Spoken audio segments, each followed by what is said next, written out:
All right. Welcome to Farm. My name is Daniel Orr, and this is Farm Bloomington, my little gastronome's paradise in Bloomington, Indiana. I'd like to take you on a little tour of the place and show you what I've done with the decor. So come along. So I wanted to get in touch with my inner Hoosierness, and so I went back to my grandmother's quilts and created a modern quilt with some photography that I did. Gretchen Sigmund, a local artist, put it together, and then we had a local quilt maker, Lois Griffith, that sewed it for us on an old tablecloth. So that's the kind of neo-modern quilt, and then we have some old tapestries made with old family quilts. Okay. Now we're in Farm Restaurant, which is open Tuesday night through Saturday. And here we've used a lot of my family's old farm tools from southern Indiana, from Princeton near Evansville, and we've kind of hung them in a modern art installation type of way. And I think it really shows the wonderful craftsmanship that those farmers had to make these things basically out of branches and trees into workable, usable tools. And I wanted to honor them by that. In the back we have the pulley installation, which holds kind of a modern light sculpture, as well as a wonderful old vine that we got out of a barn outside of Bloomington. This is our silo table, which is kind of shaped like a barn silo, and we have an old chicken coop up there that we've turned into a chandelier.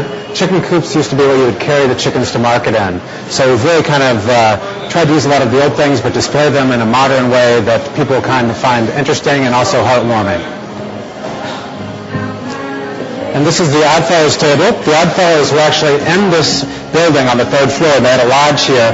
And I've gone back to a local antique store called Foursquare, and I brought back all the old masks, all the old paraphernalia from the Oddfellows, and I've also brought in my family's collection of old iron pans to decorate this room with.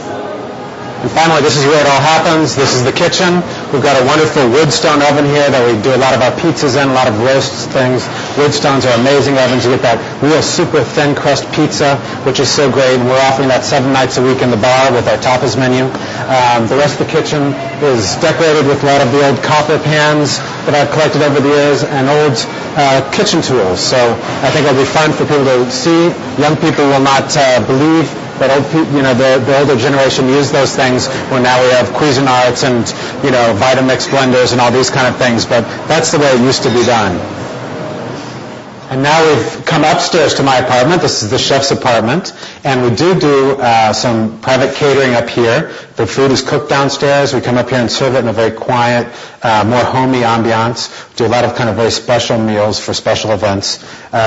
This is the kitchen, which I designed. Putting in the kind of more modern hood in this 1890s building. My collection of little salt and pepper shakers of chefs and a lot of our homemade vinegars and succulent plants to kind of give it that warminess and make that connection with the downstairs. So this is a lovely place for me to entertain as well as to have other people come in and entertain their friends.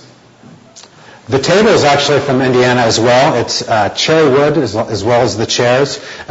Old planks of cherry wood. So these are all single planks of old cherry wood from Indiana. It's got about 55 to 60 years of patina on it, so it has a really rich color, and I think it's just a wonderful way to sit around an elegant table here in southern Indiana.